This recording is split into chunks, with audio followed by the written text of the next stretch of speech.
नमस्कार मित्रांनो, स्वागत आहे तुमचं मराठी टेक मित्र यूट्यूब चॅनलमध्ये. आपणा सर्वांना माहीत आहे की कुसुम सोलारचे जे काही अर्ज होते ते आता महावितरणकडे वर्ग करायला सुरुवात झाली आहे आणि त्याचे काही लोकांना MS-ID आणि पासवर्ड ही नवीन SMS द्वारे कळवण्यात येत आहेत. ज्या लोकांनी कुसुम योजनेमध्ये अर्ज केला होता आणि त्यांचा अर्ज छाननीमध्ये आहे त्या लोकांना आता नवीन महावितरणतर्फे MS-ID आणि पासवर्ड दिला जात आहे. त्याचा SMS त्यांना पाठवला जात आहे. SMS कशा प्रकारे येत आहे तेही मी तुम्हाला या व्हिडिओमध्ये दाखवतो.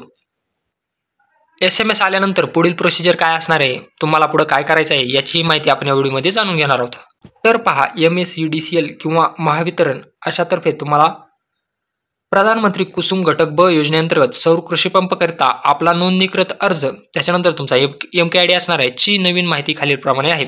त्याच्यानंतर ॲप्लिकेशन नंबर जो की MS न सुरू होणार आहे, जो काही महावितरणचा नवीन MS-ID असणार आहे तो MS न सुरू होणार आहे आणि तुमचा पासवर्ड जो असणार आहे तो 1 2 3 4 5 6 असा डिफॉल्ट पासवर्ड असणार आहे. आपणास आपल्या अर्जाची सद्यस्थिती त्याच्यानंतर लिंक दिलेली आहे, या लिंकवर लॉग इन करून पाहता येईल.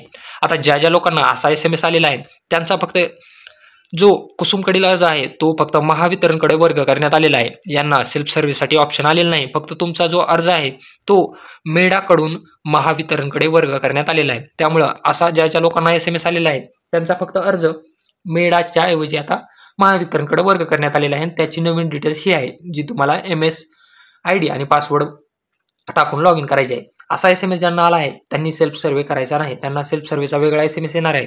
असा SMS ज्यांना आला आहे त्यांनी काय करायचं आहे ते आपण पुढच्या स्टेपमध्ये पाहू. तसा SMS ज्या लोकांना आलेला आहे त्यांनी खाली डिस्क्रिप्शन बॉक्समध्ये तुम्हाला वेबसाईटची लिंक दिलेली आहे, या वेबसाईटवर यायचं आहे. तुमचा ॲप्लिकेशन नंबर आणि पासवर्ड टाकून इथं लॉग इन करून घ्यायचा आहे. तुमचा MS-ID आणि पासवर्ड टाकून लॉग इन करायचा आहे.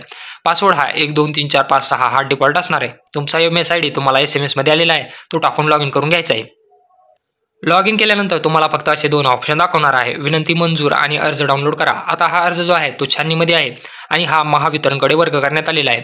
त्यानंतर तुमच्या अर्जाची छाननी होईल. जर यामध्ये काही त्रुटी असेल तर तुम्हाला SMS मार्फत कळवली जाईल की तुमच्या अर्जामध्ये त्रुटी आलेली आहे. आता ज्या लोकांना अर्जामध्ये काही त्रुटी नाही आणि त्यांना सेल्फ सर्व्हिससाठी कसा मेसेज येतो याच्या पुढची स्टेप काय आहे, यानंतर तुमच्या अर्जाची छाननी झाल्यानंतर तुम्हाला